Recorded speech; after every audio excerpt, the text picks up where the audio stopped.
Which self-destructing mission briefings from Mission Impossible do you remember? This message will self-destruct in 5 seconds. Good luck, Ethan. This is Ethan Hunt, and welcome to the IMF Armory. In 1996, on a flight to Prague, my boss opened a videotape.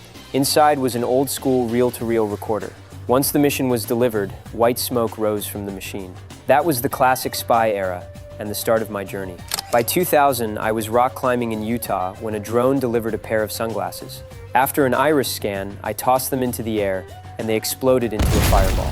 If you were in my shoes, would you have quit right then and there? In 2006, on the streets of Berlin, a tourist handed me a disposable camera.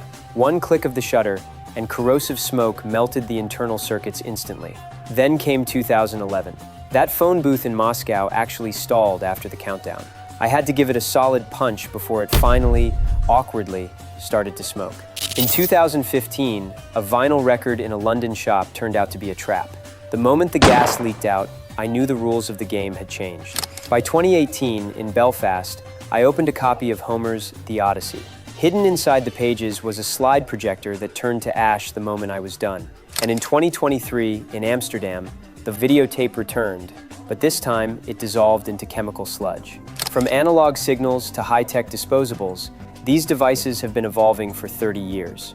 If the next mission briefing popped up on your social media feed, would you be brave enough to hit accept? What exactly was the rabbit's foot in Mission Impossible? This is Ethan Hunt, and welcome to the IMF Classified Vault. Do you remember 2006? I risked my life in Shanghai to recover that mysterious chemical canister. It was marked with a hazard symbol and served as the ultimate MacGuffin of the film, a plot device that drives the whole story forward. The villain was ready to pay $800 million for it, leading me to believe it was a virus that could end humanity. I pushed past every physical limit just to bring it back to the agency. But who could have guessed I was actually hand-delivering Judgment Day? That was the rabbit's foot, the original prototype for the super AI known as the Entity. It wasn't a biological virus. It was a self-evolving liquid code, a breeding ground for invasive algorithms and behavioral prediction. After that mission, the code was planted into a Russian nuclear submarine. That was the moment the real monster woke up. In 2012, it sank the sub, escaped from the deep sea, and took control of the entire digital world. The very thing I nearly died to protect 20 years ago became my most powerful enemy today. Now, I have no choice but to face this destiny-driven crisis. If you could go back 20 years, would you still tell me to take that canister? Tom Cruise versus Alan Ritchson. Who is the ultimate Jack Reacher? He looks like a drifter, talks like a genius detective, and fights like a lethal weapon. Standing 6 feet 5 inches and weighing 250 pounds in the books, Jack Reacher has been brought to life by two very different actors. One is a tactical master, the other is a human wrecking ball. But who is the real Reacher? Tom Cruise gave us a tactical, pocket-sized assassin. Standing at 5 feet 7 inches, he was a far cry from the giant described in the novels. To bridge the gap, he used the Kesey fighting method, relying on lightning-fast elbows and knees to overcome bigger opponents. Cruise insisted on doing his own stunts, even performing every high-speed car chase himself. He may not have had the weight, but he perfectly captured Reacher's cold, calculated crazy.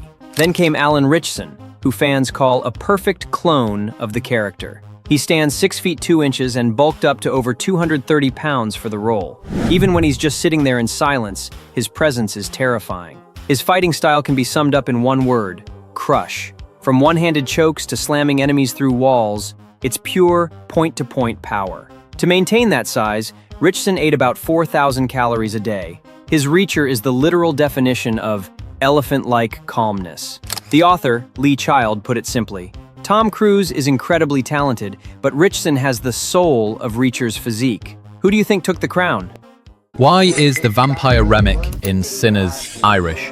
From a historical lens. Set in 1930s Louisiana, the film dives into the brutal social rules of that era. Back then, Irish immigrants were technically white, yet treated like outsiders, trapped in a desperate struggle for survival at the bottom of society. By making the vampire Irish, the movie cranked up the tension between the invader and the locals. Remick carries the rage of a man with no home. When you mix that anger with a predator's instinct, he becomes something far more dark and terrifying. From an aesthetic lens, in the movies, Irish characters are always the tough guys, the mobsters, and the fiercely loyal family men. Jack O'Connell brings that raw, working-class grit to the screen. He's not some gentleman hiding in a fancy Gothic castle. He's a beast born from dust and gunpowder. With his thick Irish accent and rough, blue-collar violence, Remick is the total opposite of the elegant Dracula we all know. From a literary root, this is a massive tribute to Bram Stoker. Did you know the author of the original Dracula was actually Irish?